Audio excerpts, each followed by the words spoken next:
here's my CZ 557. It's in 6.5 Creedmoor, and I'm going to adjust the trigger today to make it more crisp, reduce the pre-travel, and make it a little lighter as well. So, without further ado, let's step over the gun vise. Alright, first thing we're going to do is take out our action screws. These are 30mm Torx. There's one right behind the trigger, and there's one right in front of the magazine clip.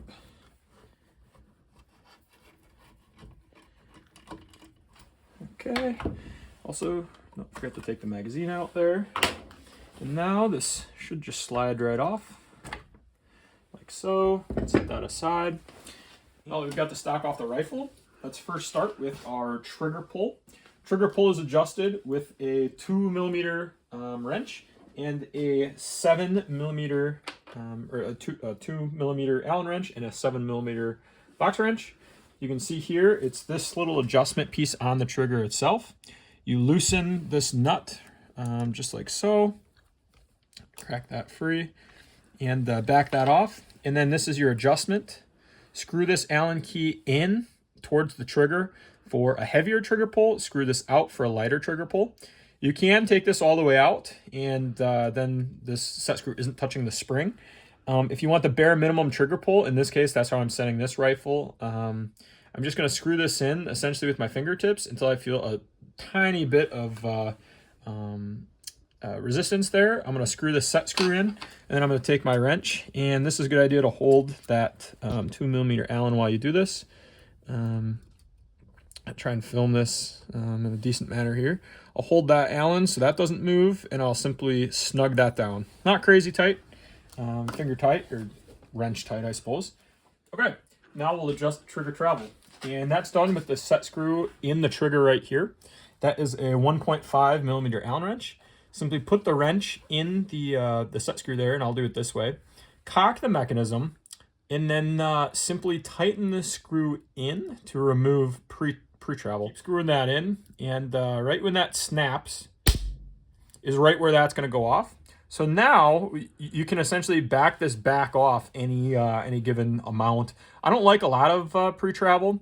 These come stock, or the way I got this one was with about 2 full turns of travel, so this trigger moved a lot before it would finally go off.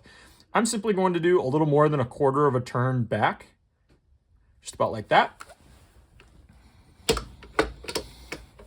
And the risk, if you don't back it off far enough, is that you'll bump the rifle and it'll go off, or you'll drop it or set it and something will happen. I think 1/4 turn is usually pretty safe, but do your own research. And now we can test our pre-travel. And as you can see, there's almost no movement in that trigger before it finally clicks off. And you can see there's the actual catch in the hinge there. As I pull this back, you can see there's not a lot of travel after we've taken that out. So okay, now we're ready to put the stock back on. These action screws on this particular model get screwed down to 8.5 Newton meters, which is right around 75 inch-pounds.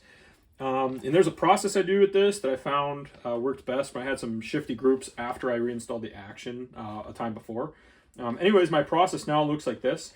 Now I'll take the little Torx screwdriver. This only goes up to 50 inch-pounds, but I'll start at 10. I'll do both screws, front and back. I usually do back first, and then I don't know, I haven't seen this online, but I'll tap the gun like this to make sure that this receiver and there's a little lug that's right underneath the barrel is tapped backwards in the stock. It's like a recoil lug.